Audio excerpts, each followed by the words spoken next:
sinn, ung og ástfangin, átti sér drauma, var djörf og óbangin. Hann var sjómaður og prýðisdrengur, já, duglegur og talinn góður fengur. Þau giftu sig, þeim gæfan blasti við og keyptu hús sem ei var auðfengið. Hún bjóð þeim fallegt heimili af ást, hann var stoðinn hennar sem í engu brást. Þau áttu börn og búk, hve mikil var gæfan sú.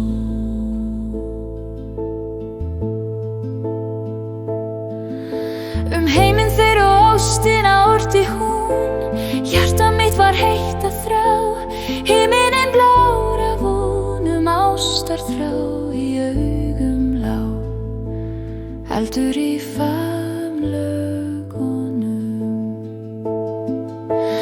Hver skyldi fá við þessu hróflað, eða við því hreyft sem var heilagt og gott og lífið hafði leyft.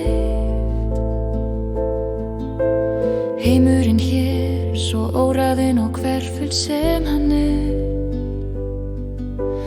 gerir engan mannamun á mér og þér, og enginn veit hvernig lífið endar eða fer.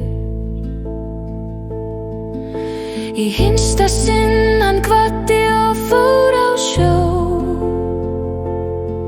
því vota gröf honum lífið bjó. Hans síðustu orð, hans síðasti koss urðu henni sem dýrasta noss. Hann hvarf ungur frá börnum tveim, já, var burtu sviptur frá þeim. Brostnir voru framtíðar draumar, og eftir sátu sálir svo óvissar og aumar.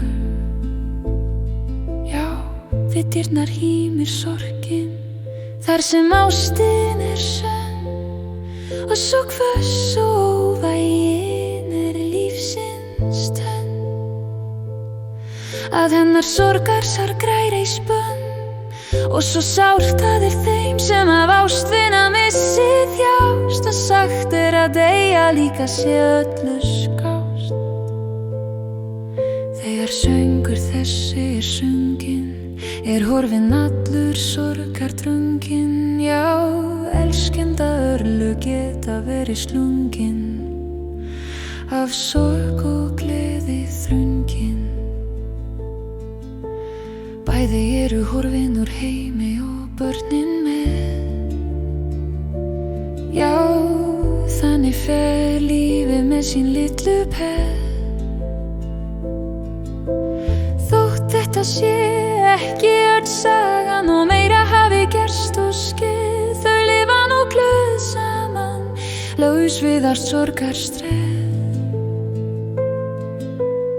Ást hennar lifði sem fræ í dvala, henni veitti fró í lífsins bylfum. Langt skeið það dvaldi í vetrarkala, en blómstrar nú í sól og sumaril.